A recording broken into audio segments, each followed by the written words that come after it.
Welcome back to Where Whites Walk. Only one topic of debate this week, and it concerns this.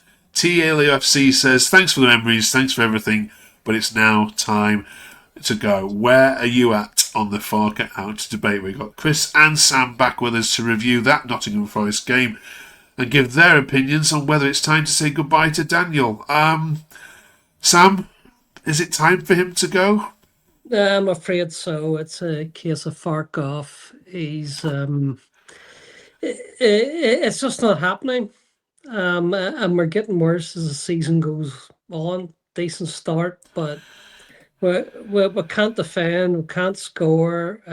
His substitutions are garbage. I'd say at the minute, probably 90% of the fan base wants him gone. Yeah, I think looking at social media from the end of that game, that was pretty evident. Namlam says this was a tipping point for me. Forest were below average and created endless chances. We created F4. Then he reacts to going a goal down by putting a winger at left back. That's clown show behaviour. Chris, where are you at? Yeah, I feel like I've always defended him on this podcast, but I think you have. You have. The last few games have been very telling. Brighton was a very poor display. Today, I felt even worse given the level of the opponent as well, and the fact that they'd not won in 9 games as well felt like a big one. But yeah, as Sam said, some of the decisions he's making are quite clueless, and the Harrison at left back gave me flashbacks to Tanaka on the wing when we were trying to hold out for a win against Bournemouth. The owners, Sam, at Rangers gave Russell Martin a lot of chances to fix it before he was eventually given the boot. How long do you think we've got before they recognise that Farke is now in that untenable position? Because they are known for their patience. Well, they said they wouldn't repeat the mistakes of the previous owners, and 3 years ago, Jesse March was kept on after a lucky win against Liverpool, and we regretted that. And this is reminding me of Marsh's team. We're conceding identical goals. Today was the 4th goal in 2 games where the opponent has been left totally unmarked round about the penalty spot. And that's got to be partly down to coaching. Players aren't marking runners, but coaches should be hammering that into them. It's just happening game after game after game. He needs to go now, to be perfectly honest. Do you think he will, Chris? Do you think we'll be? It's international break, so now is the best time, isn't it? Yeah, no, I don't think they'll get rid of him. I think they'll stick it out. I think, but it's Villa, then City, then Chelsea, then Liverpool. That's for me 4 straight losses. That would make it 6 straight losses, I think. And I think then he sort of has to go. But honestly, who knows? Because they kept Russell Martin on after Rangers' worst start in God knows how many years. And I think we'll find ourselves 19th after the next 4 games. So yeah, maybe then, but who knows? I don't know who there is to replace him with either, to be honest. There comes my next question. We'll get into that in a minute. Matt says, can we just talk about how Farke thought playing 3 midfielders who play the same way was ever going to work? All 3 of them can put a tackle in, but none of them can get their foot on the ball and drive forward with it. No wonder Murcher and Okafor got 0 service today. And has that been his downfall, Sam, throughout the whole season? That the midfield just is inconsistent. The midfield is the problem. I've been so disappointed with Stack. Everybody says, "Oh, he looked great pre-season." Yes, he did, but other than 1 or 2 games, he's been garbage during the season. Longstaff has a couple of good games. Very poor today. His free kick was an absolute disgrace.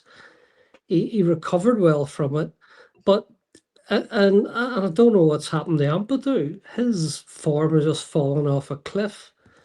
And none of them can seem to chase after the people they're supposed to be marking. Their parking is their passing is dreadful. They're creating nothing, and they're very porous defensively. Something needs to change there. It really does.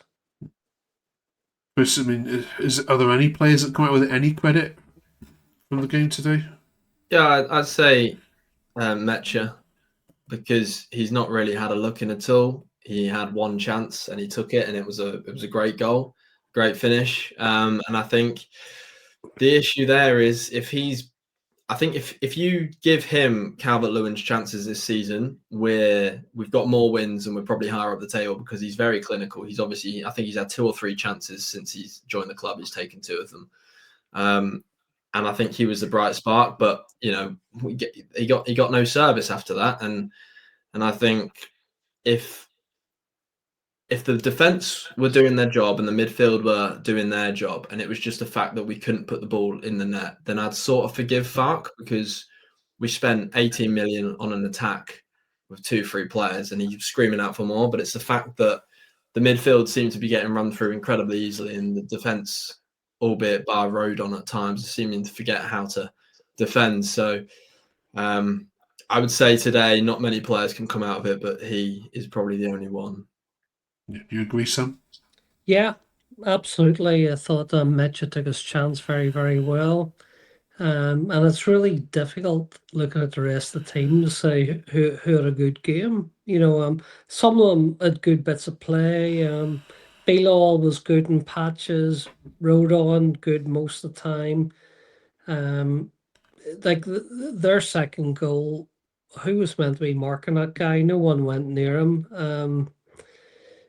And that's just the problem. We just, nobody can seem to be able to concentrate. And I don't know what's happened to Bogle. His form is, again, he covered back quite well on one occasion, but his form has really dropped as well. There's a real problem there. The players seem nervous. They seem to be afraid of making mistakes, and defeats just make that worse. Yeah. Okay. There's one fan that suggests he might have already lost the dressing room. Chris, are you seeing evidence of that? I'm not sure, because I think it's hard sometimes when performances are bad to easily say that they've lost the dressing room. But honestly, I wouldn't be able to tell you, because the second that final whistle went today, I turned the TV off. I didn't see any of the players' reactions because it was just such a fun game. Okay. But I mean, I wouldn't be surprised. But I think he's probably still got the players on side, albeit they are all crap. Okay, fair enough. There's loads of Leeds podcasts out there, of course. We're delighted to bring this to you every week. It's 20 minutes looking at social media takes, good and bad, from Leeds. It's quite a unique one. We're not just sitting moaning about Leeds every week. Yeah. If you haven't yet subscribed, we'd love to get this over 200 subscribers. That'd be amazing. Just by pressing the subscribe button. And like there's still to come. We're doing the A to Z of Leeds as well. We're up to the letter E. I don't think that's going to take us very long to see what goes into A to Z for that. Plus the Fair Play League as well. It's fair to say that both of you, that Parker's not the only one getting the blame online. See what you think to this one. Oliver says, I hate to say it, I'm convinced we're already down. The Christmas period looks too tough. I love Farke for what he did last season, but he's showing his limitations, and he will go soon.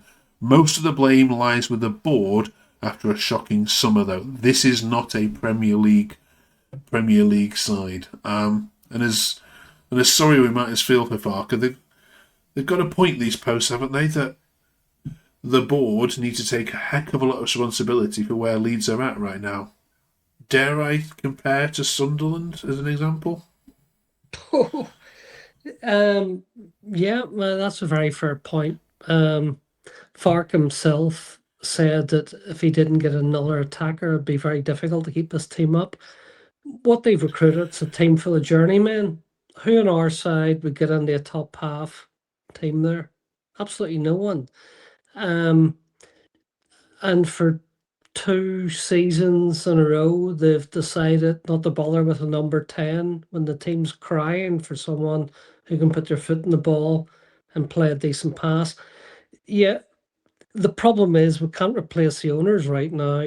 Replacing recruitment teams not going to make any difference this season. Farke's the only thing that can be replaced. I've a certain degree of sympathy for him. He's been given a hospital pass, but he, he's not doing it. But the recruitment team's got to go as well. Has Okay. to. Are there any names which either of you would bring to the table to replace him? And we've heard names such as Brendan Rodgers, Mourinho even being touted. Oh, he's just signed. But Chris, are there any names that would excite you? Robbie Keane, I've seen mentioned as well. Uh, I don't know, to be honest. There's no one out there that I can think of that comes to mind that would want the job and that would be able to do the job with the players that they have at their disposal. I mean, you're asking for a miracle really to get any manager to sort of get them playing right, because at the moment they all look clueless and they've not really got anyone that can score anyway. So, I mean, for me, I don't know if Sam's got anyone that comes to mind. For me, I don't think there's anyone out there. Yeah. That's part of the problem. All the other teams have got all the available managers. Dyche was an obvious choice. He's gone to Forest. No, West Ham snapped him up quite quickly. I saw someone suggesting tonight the Mancini's free. You're probably looking at someone from the continent, or maybe if we could tempt a good championship manager. We're not going to get a top manager. I'd be happy if we get someone who could George Graham at the safety, 0-0, 0-0, 0-0, with the odd 1-0 win. Fark can't do that. His philosophy this year seems sound, oh, let's stay in games to 70 minutes.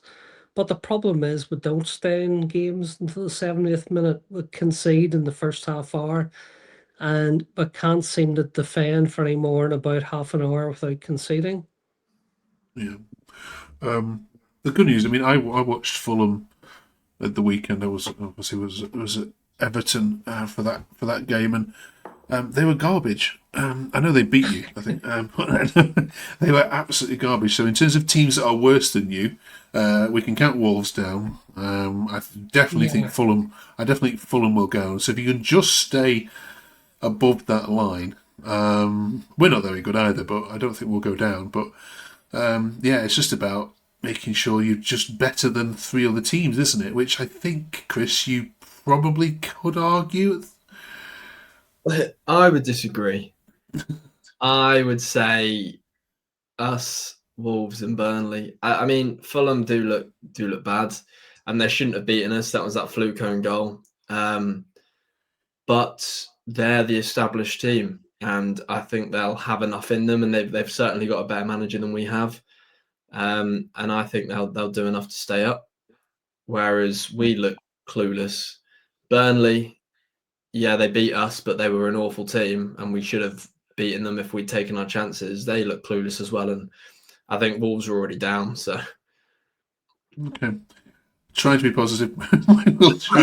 Yeah. No, well, you've stopped watching Leeds, so fair enough. Right, let us know then in the comments. Are there any names out there, managers, that if Farke went this week, that you would want installed in Leeds before we get to the next game when we return after the international break? Right, we're talking about fair play, of course, as well. Where do you? This is the old of Leeds of old would of course be top of this fair play league in terms of yellow cards and red cards. Sam, where do you think Leeds currently sit in this league of dirty players? The answer might surprise you. Well, they're probably one of the least dirty teams in the league. There's very few people seem to get stuck in. Like, I don't want a team of thugs. I don't want to, dare I say it, a Millwall or a Dyche's Burnley, but we should be a bit tougher. If you can't compete in skill, make it a battle, but we're not making it a battle. Yeah, I think we need to be a bit harder, to be honest. yeah, that's definitely borne out in the stats. I don't know, but it's a bit small. I'll read it out. So the nicest team is Arsenal, then Manchester United, and then Leeds. third nicest, softest team, if you like. Just 15 yellow cards, no red, of course, as well.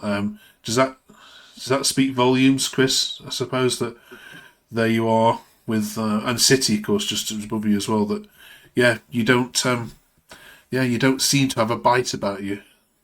Yeah, I mean, I think the other teams that are down there are the sort of the big six that get overlooked a lot of the time.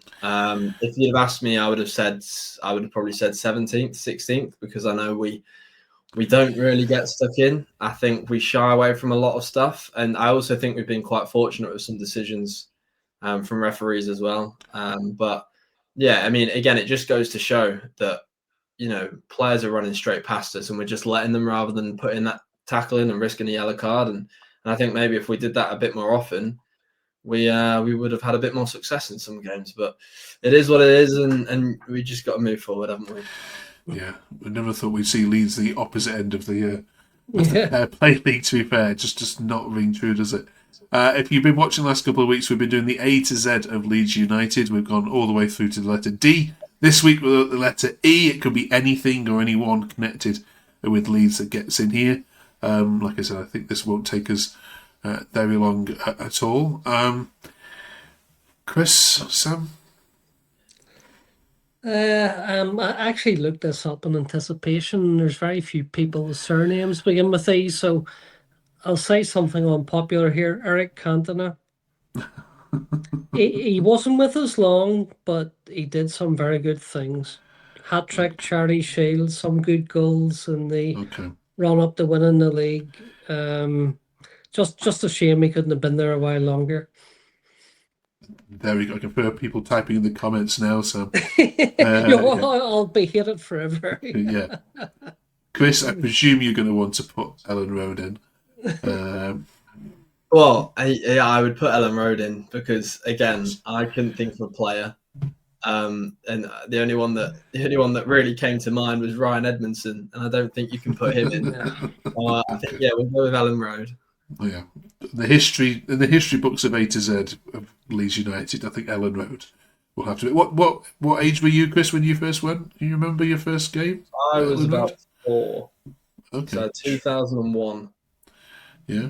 You remember what it was? I have no idea. No idea. Sam, dare we ask yourself?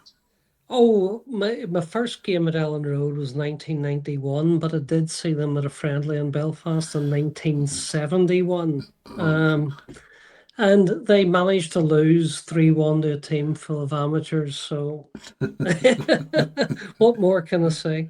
And where's the Leeds affinity come from, Sam, with yourself? Is that family? Or?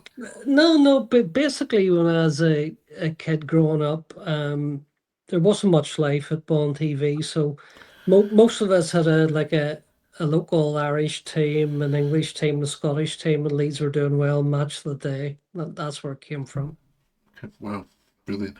Chris, for you? Born into family? Or? Yeah, so my dad's a Leeds fan. My granddad was a Liverpool fan, and when my dad was young, the first game he took him to was Liverpool Leeds, and obviously Leeds won, so he picked Leeds, and it's carried on through. Brilliant. Okay. Right, yes, Ellen Road, the famous Ellen Road. Getting to A to Z. Next week we're doing the letter F. Might be Farke that gets in for that one. We shall see. Join us for that. Thank you very much for watching. 20 minutes of Leeds United chat. Thank you, Sam. Thank you, Chris. It's been a pleasure. Good night. See you all next week.